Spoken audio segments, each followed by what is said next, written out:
அனைவருக்கும் வணக்கம். இன்னைக்கு வீடியோவில் என்ன பார்க்க போகிறோம் அப்படின்னா, எல்லா முருகன் கோவிலுக்குமே நம்ம எல்லோருமே போய் வழிபாடு செய்யலாங்க.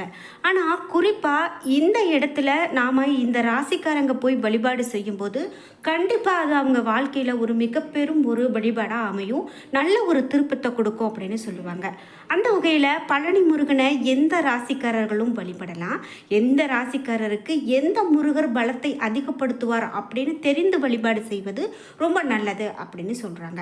குறிப்பிட்டு பழனி முருகனை வழிபடுவதால் கிடைக்கக்கூடிய நன்மைகள் அப்படின்னு கேட்டிங்கன்னா, வீடு கட்டணும் அப்படின்னு நினச்சிட்டு இருக்கீங்களா, பழனி முருகனை ராஜ அலங்கார கோலத்தில் தரிசிக்கலாம் அப்படின்னு சொல்கிறாங்க. அதே போல் வழக்குகளில் வெற்றி கிடைக்கணும் அப்படின்னு நினைக்கிறவங்க பழனி தண்டாயுதபாணியை ஆண்டி கோலத்தில் தரிசனம் செய்தாங்க அப்படின்னா கண்டிப்பாக அது வாழ்க்கையில் அவர்களுக்கு நல்ல ஒரு மாற்றத்தை ஏற்படுத்துமா. குறிப்பாக 3 ராசிக்காரங்க பழனிக்கு சென்று வந்தாங்க அப்படின்னா நிச்சயமாக அதிர்ஷ்டம் பெறுவது உறுதி அப்படின்னு சொல்கிறாங்க. அதே போல் முக்கியமாக மேஷ ராசி மற்றும் விருச்சிக ராசிக்காரர்கள் பழனிக்கு சென்று வந்தாங்க அப்படின்னா மிகப்பெரிய அளவில் அவர்களுக்கு அதிர்ஷ்டம் கிடைக்குமா. மேஷ ராசி பரணி நட்சத்திரக்காரர்கள் பழனிக்கு செல்வது நிச்சயமாக நன்மையை தரக்கூடியது அப்படின்னு சொல்லலாம். சரி, அப்போ மற்ற ராசிக்காரர்களுக்கெல்லாம் அது நன்மை இல்லையா அப்படின்னு உங்களுக்கு ஒரு கேள்வி வரலாம். அப்படி ஒரு கருத்து கிடையாதுங்க. குறிப்பிட்டு 12 ராசியில் இந்த ராசிக்காரங்க இவ்வளோ நாள் நான் பழனிக்கு போனதே இல்லை அப்படின்னு சொல்லக்கூடிய நேரத்தில் கூட திடீர்னு எப்போவாது அவர்களுக்கு ஒரு சந்தர்ப்பம் ஏற்பட்டு பழனிக்கு சென்று அந்த முருகப்பெருமானை வழிபட்டுட்டு வந்திருக்காங்க அப்படின்னா கண்டிப்பாக வாழ்க்கையில் இனிமேல் நல்ல ஒரு மாற்றம் இருக்கும் அப்படின்னு சொல்லலாங்க.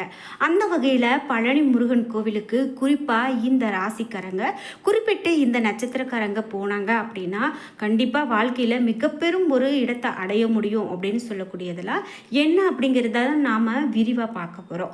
அது மட்டும் இல்லாமல் பழனி முருகனை எந்த கோலத்தில் தரிசித்தா நமக்கு எந்த மாதிரியான பிரச்சனைகள்லாம் தீரும் அப்படிங்கிறதையும் தெரிஞ்சுக்கலாங்க. நீங்கள் சமீபத்தில் பழனி ஆண்டவர் கோவிலுக்கு போயிட்டு வந்திருக்கீங்க அப்படின்னா மறக்காமல் உங்களுடைய கருத்துக்களை கமெண்ட் பாக்ஸில் பதிவிடுங்க. இது மட்டும் இல்லாமல் உங்களுக்கு முருகப்பெருமான் பிடிக்கும் அப்படின்னா வீடியோக்கு ஒரு லைக் பண்ணிவிட்டு பழனி தண்டாயுதபாணிக்கு அரோகரா என்ற வாசகத்தை வீடியோவுக்கு கீழே கமெண்ட் பாக்ஸில் பதிவிட்டுட்டு ஸ்கிப் பண்ணாமல் முழுசாக பாருங்கள். நீங்கள் இன்னும் உற்சாகம் டிவி சேனலை சப்ஸ்கிரைப் பண்ணாமல் இருந்தால் சப்ஸ்கிரைப் பண்ணிக்கோங்க. கூடவே இருக்க பெல்லைக்கான மறக்காமல் கிளிக் பண்ணிடுங்க. வாங்க வீடியோக்குள்ளே போகலாம். உங்கள் வாழ்க்கையில் நிறைய பிரச்சனை இருக்கலாங்க. அந்த பிரச்சனைக்கெல்லாம் நான் நிறைய கோவிலுக்கு போயிருக்கேன், அந்தந்த பிரச்சனை தீர்க்கிறதுக்காக நிறைய பரிகார பலன்கள்லாம் செய்தும் என்னுடைய வாழ்க்கையில் இப்போ வரைக்கும் நல்ல ஒரு மாற்றம் இல்லை அப்படின்னு நினைக்கிறீங்களா? இந்த வீடியோவுக்கு கீழே டிஸ்கிரிப்ஷனில் வராகி அம்மன் ஜோதிட நிலையத்தின் தொலைபேசி எண் கொடுத்துருக்கேன். அந்த எண்ணுக்கு தொடர்பு கொண்டு பேசி பாருங்கள். கண்டிப்பாக உங்கள் வாழ்க்கையில் இருக்கக்கூடிய எல்லா பிரச்சனைக்கும் தீர்வு கிடைக்கும். சித்தர்கள் வாழக்கூடிய மலையாக நாம் இந்த பழனி மலையை கூட சொல்லலாங்க. குழந்தை வடிவத்தில் முருகன் காட்சி தரக்கூடிய இடமாகவும் பழனி மலை பல்வேறு அதிசயத்தை அருளி இருக்கு அப்படின்னே சொல்லலாங்க. நம்ம வாழ்க்கையை மாற்றி தரக்கூடிய பழனிமலை ஆண்டவர் கொங்கு நாட்டு வியாபாரிகள் பலருக்கும் முதலாளியாகவும் பங்குதாரராகவும் இருந்து வருகிறார் அப்படின்னு கூட சொல்லுவாங்க. குறிப்பிட்டு இந்த பழனி முருகப்பெருமானுடைய இந்த அலங்காரம் அப்படின்னு கேட்டிங்கன்னா அறுபடை வீடுகளில் 3வது படை வீடாக திகழ்வது தான் பழனி தண்டாயுதபாணி கோவில்.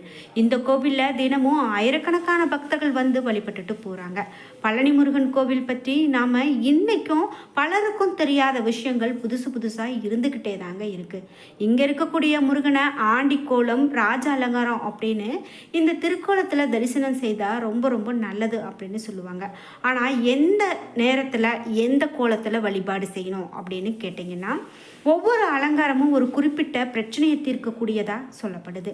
அப்படி பழனி முருகனை எந்த திருக்கோலத்தில் தரிசனம் செய்தால் எந்த மாதிரியான பிரச்சனைகள் தீரும் அப்படின்னு பார்த்தீங்கன்னா எந்த கோலத்தில் வழிபட்டால் நல்லது அப்படிங்கிற சந்தேகம் காலகாலமாக பக்தர்களுக்கு இருந்துட்டு தான் இருக்குது.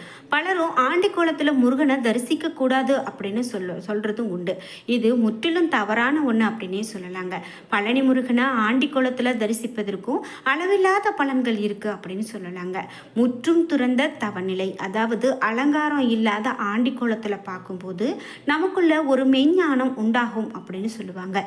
முற்றும் துறந்தவர்கள் குடும்பத்தில் பல நிலைகளை கடந்தவர்கள். இவர்கள் எல்லாம் இந்த கோலத்தை விரும்பி பார்க்கலாம் அப்படின்னு சொல்லுவாங்க. ஜோதிடத்தின் படி பார்க்கும்போது செவ்வாய் கிரக அதிபதியாக முருகப்பெருமான் விளங்குறாரு.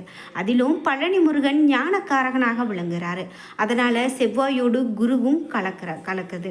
வீரம் தைரியம் இதற்கெல்லாம் உரிய கிரகம் செவ்வாய். வீரமும் தைரியமும் இருந்ததால தான் எல்லோரையும் எல்லாவற்றிலையும் உதறி தள்ளிட்டு அவர் இங்கு நிற்க முடிந்தது அப்படின்னும், ஆனால் நின்ற உடனேயே அங்கு குரு வந்து விடுகிறார் என்றும் சொல்லுவாங்க. செவ்வாய் மற்றும் குருவின் அருள் பெற வேண்டும் அப்படின்னு நினைக்கிறவங்க பழனி முருகனை வழிபாடு செய்தால் ரொம்பவே நல்லது அப்படின்னு சொல்லுவாங்க. வழக்குகள் எல்லாம் நடக்குது, தீராத நோயெல்லாம் எனக்கு தீர வேண்டும் அப்படின்னு நினைக்கிறவங்க வழிபாடு செய்தாங்க அப்படின்னா ரொம்ப ரொம்ப நல்லதுங்க. மனக்குழப்பம் அடைந்திருக்கிறவங்க அவர்கள் எல்லாம் ஆண்டி கோலத்தில் முருகப்பெருமான வழிபாடு செய்யலாம். அதாவது தீராத நோய் பிரச்சனை, வழக்கு பிரச்சனை இவையெல்லாம் இருக்கிறவங்க ஆண்டி கோலத்தில் வழிபாடு செய்யலாம். அந்த மனநிலையில் நல்ல ஒரு மாற்றம் கிடைக்கும். பேச முடியாதவங்க, குறைபாடு இருக்கிறவங்க, மன எழுச்சி மன உளைச்சல் உள்ளவங்க கூட ஆண்டி கோலத்தை பார்த்தாங்க அப்படின்னா ஒரு சாத்வீகம் சமத்துவம் என்ற மனதுக்குள்ள ஒரு பாயும் அப்படின்னும், பெண்ணிற்கு கல்யாணம் முடிக்க போகிறோம், பத்திரிகையை அடித்து கும்பிட போகிறோம், வீடு விற்பது வாங்குவது கட்டுவது, கட்டிய பின் கிரகப்பிரவேசம் செய்வது இவையெல்லாம் நினைக்கிறவங்க ராஜ அலங்கார கோலத்தில் வழிபாடு செய்தாங்க அப்படின்னா அது ரொம்ப நல்லதுங்க. நம்மளால் சரி செய்ய முடியாத விஷயங்களை கூட ராஜ அலங்கார கோலத்தில் தரிசனம் செய்யும் போது கண்டிப்பாக அது சரி செய்ய முடியும். மருத்துவராலும் முடியாது, யாராலும் முடியாது அப்படின்னு சொன்ன விஷயம் கூட கண்டிப்பாக ஆண்டி கோலத்தில் வழிபாடு செய்தாங்க அப்படின்னா நிச்சயமாக அவர்களுக்கு சரியாகும் அப்படின்னு சொல்லலாங்க. சரி, இந்த பழனிக்கு குறிப்பிட்டு 3 ராசிக்காரங்க போனாங்க அப்படின்னா மிகப்பெரும் அதிர்ஷ்டம் அப்படின்னு பார்த்தோம். அது என்ன அப்படின்னு கேட்டிங்கன்னா, குறிப்பிட்டு மேஷ ராசிக்காரர்கள் மற்றும் விருச்சிக ராசிக்காரர்கள் பழனிக்கு சென்று வந்தாங்க அப்படின்னா அது மிகப்பெரிய அளவில் அதிர்ஷ்டத்தை கொடுக்கும். மேஷ ராசி பரணி நட்சத்திரக்காரர்கள் பழனிக்கு செல்வது நிச்சயமாக நன்மையை தரக்கூடிய ஒன்றுங்க.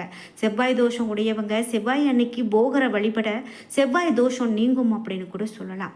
குறிப்பிட்டு பொதுவாக மேஷராசி மற்றும் மேஷ லக்னக்காரங்க பழனியில் விற்றிருக்கக்கூடிய பால தண்டாயுதபாணியை தரிசனம் செய்து வந்தாங்க அப்படின்னா எதிரிகளுடைய தொல்லை கூட நீங்கி போகும், தொழில் வளம் பெருகும், கோடீஸ்வரராகக்கூடிய வாய்ப்பை கூட ஏற்படுத்தி கொடுக்குமா.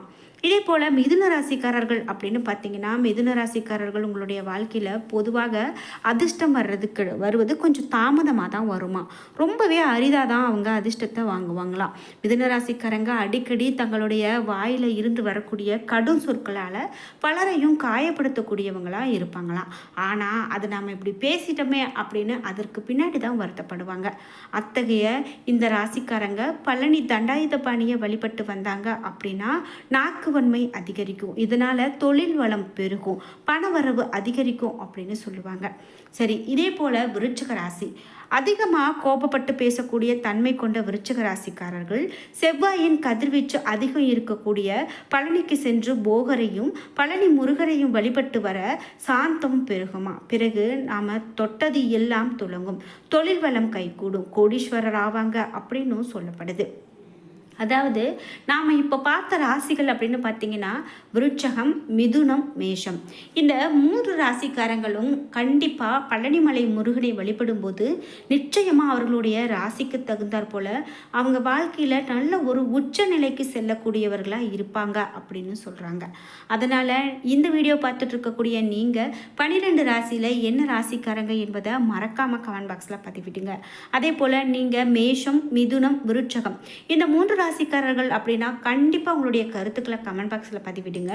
அது மட்டும் இல்லாமல் நீங்கள் சமீபத்தில் எப்போ பழனி கோவிலுக்கு போயிட்டு வந்தீங்க, அதிலிருந்து உங்கள் வாழ்க்கையில் எந்த மாதிரியான மாற்றத்தை பார்த்துட்ருக்கீங்க அப்படிங்கிற உங்களுடைய அனைத்து கருத்துக்களையும் கமெண்ட் பாக்ஸில் பதிவிட்டுட்டு, மேலும் இந்த ராசிக்காரங்க பழனிக்கு சென்று வந்ததால் இந்த பலனை பெற்றிருக்காங்க அப்படின்னு உங்களுக்கு தெரியுதா, அதையும் உங்களுடைய கருத்துக்களை கமெண்ட் பாக்ஸில் பதிவிடுங்க. இந்த வீடியோ உங்களுக்கு கண்டிப்பாக பயனுள்ளதாக இருந்திருக்கும் அப்படின்னு நினைக்கிறேன். இது மட்டும் இல்லாமல் நீங்கள் முருகன் கோவிலுக்கு அப்படின்னு கேட்டிங்கன்னா எல்லா முருகன் கோவிலுக்கும் எல்லாருமே போகலாங்க. ஆனால் எந்தெந்த ராசிக்காரங்க எந்த கோவிலுக்கு போகணும் அப்படின்னு சொல்லும்போது தான் அதில் குறிப்பிட்ட தகவல்கள் சொல்லப்படுது. தமிழ் கடவுளான முருகனுக்கு நம்ம தமிழ்நாட்டில் 60 வீடுகளும் 6 தலங்களும் இருக்குது. அது மட்டும் இல்லாமல் சிறப்பு வாய்ந்த கோவில்கள் அப்படின்னு பார்த்திங்கன்னா நிறைய விஷயங்கள் இருக்குங்க. அந்த வகையில் நாம் செவ்வாயினுடைய ஆதிக்கம் பெற்ற இந்த கோவிலுக்கு சென்று வழிபாடு செய்யும் போது நிச்சயமாக மாற்றங்கள் ஏற்படுங்க. என்ன நண்பர்களே, இன்னைக்கு வீடியோவில் பழனி கோவிலுக்கு யாரெல்லாம் சென்றால் மிகப்பெரும் மாற்றத்தை ஏற்படுத்தும் அப்படின்னு பார்த்தோம். இந்த வீடியோ உங்களுக்கு ரொம்பவே பயனுள்ளதாக இருந்திருக்கும். வீடியோ உங்களுக்கு பிடிச்சிருந்தால் லைக் பண்ணுங்கள், ஷேர் பண்ணுங்கள், கமெண்ட் பண்ணுங்கள். மேலும் இது மட்டும் இல்லாமல் நீங்கள் இன்னும் சப்ஸ்கிரைப் பண்ணாமல் இருந்தால் நம்ம சேனலை சப்ஸ்கிரைப் பண்ணிக்கோங்க.